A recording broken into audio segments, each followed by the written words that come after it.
আজকের পর্বে থাকছে দারুণ মজার এবং লোভনীয় গাজরের সেমাই। গাজরের পায়েস তো আমরা সবাই খেয়ে থাকি, তবে গাজর দিয়ে যে কিভাবে সেমাই তৈরি করা যায় সেটা হয়তো আমরা অনেকে জানি না। এখন বাজারে প্রচুর গাজর পাওয়া যায় এবং দামেও সস্তা। আর গাজরের পুষ্টিগুণ সম্পর্কে আমরা তো সবাই জানি, তাই গাজরের পায়েস এভাবে একবার তৈরি করে দেখবে, খেতে কিন্তু ভীষণ মজার।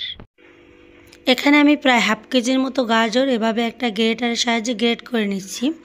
কেউ চাইলে এটা হাত দিয়েও কুচি করে নিতে পারবে, আবার চাইলে সেমাইয়ের মতো করে লম্বা লম্বা করে কেটে নিতে পারবে।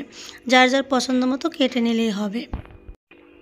এবার সেমাইটা রান্নার জন্য চুলায় আমি বসিয়ে দিচ্ছি একটা কড়াই, আর কড়াইয়ে দিয়ে দিচ্ছি অল্প একটু ঘি। এখানে তেলও দিতে পারবে, তবে ঘি আর তেল মিক্স করে দিলে বেশি ভালো হবে। তবে কেউ চাইলে ঘি দিয়ে করে নিতে পারবে, ঘি দিয়ে করলে এর স্বাদটা অনেক গুণ বেড়ে যায়। তেল দিয়ে করলে তেলের একটা গন্ধ আসতে পারে, তার জন্য আমি ঘি দিয়েই করছি। আর এখানে কিছুটা বাদাম কুচি দিয়েছি। এখানে পছন্দ মতো বাদাম বা ড্রাই ফ্রুটস যার যার পছন্দ মতো দিয়ে দেবে। তো ওই কয়েক সেকেন্ডের মতো একটু ভেজে নিচ্ছি, আর কিছু দিচ্ছি দারচিনি এবং এলাচ। ভেজে নেওয়া হয়ে গেলে এবার কুচি করা সেই গাজরগুলো আমি দিয়ে দেব। তো গাজরটাকে কিন্তু আমি আগেই ধুয়ে তারপর গ্রেট করেছি, পরে ধোয়ার আর কোনো প্রয়োজন নেই। সবগুলো গাজর দিয়ে এবার ঘির সাথে ভালোভাবে ভেজে নেব, যতক্ষণ পর্যন্ত খুব সুন্দর ভাজা ভাজা একটা ফ্লেভার না আসবে এবং ভিজে ভিজে ভাবটা চলে যাবে, ততক্ষণ পর্যন্ত এভাবে ভেজে নেব। কিছুক্ষণ ভাজার পরে যখন কালারটা চেঞ্জ হয়ে যাবে, ওই পর্যায়ে আমি এর সাথে চিনি অ্যাড করব। এই গাজরে কিন্তু খুব বেশি মিষ্টি দেওয়া যায় না, কারণ গাজর কিন্তু এমনিতেই অনেক বেশি মিষ্টি, তার জন্য বুঝে শুনে চিনিটা অ্যাড করবে। এই তো পানিটা অনেকটা শুকিয়ে গিয়েছে। এ পর্যায়ে আমি 2 চামচের মতো চিনি এখানে অ্যাড করেছি। তবে মিষ্টিটা যে যেরকম খেতে পছন্দ করো ওই অনুপাতে কমিয়ে কিংবা বাড়িয়েও দিতে পারবে। তো এই পর্যায়ে চিনিটা দিয়ে আমি একেবারে ভালো করে আবারও ভেজে নেব।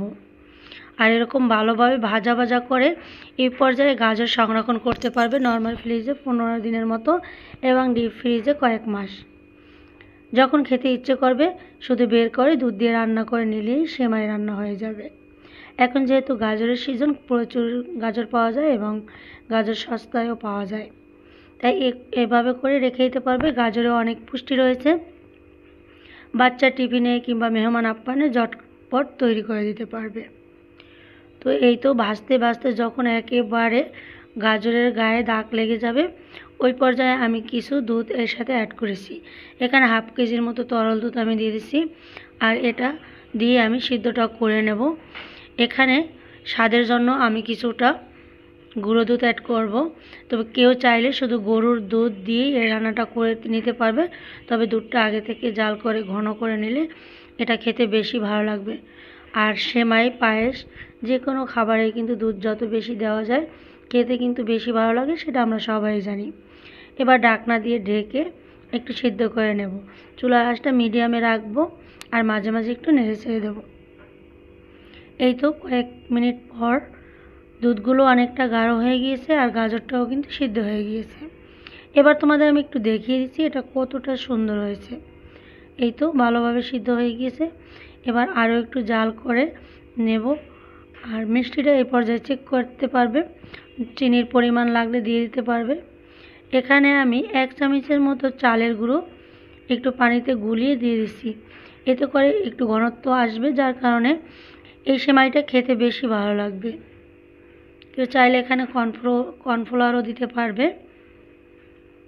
তো এই পর্যায়ে তকতকে হয়ে গিয়েছে। এবার আমি চুলা থেকে নামিয়ে নেব। নামানোর আগে এখানে কিছুটা নারিকেল কোড়া আমি অ্যাড করব। তবে নারিকেল কোড়া দিলে আরও খেতে ভালো লাগে, তবে কেউ চাইলে এটা স্কিপও করতে পারবে। তো আর 5 মিনিটের মতো আমি জাল করে নিচ্ছি। এবার এটাকে আমি চুলা থেকে নামিয়ে নেব। আর নামিয়ে এটা গরম গরম পরিবেশন করতে পারবে, কিংবা নর্মাল ফ্রিজে রেখে ঠান্ডা করে ঠান্ডাও পরিবেশন করতে পারবে।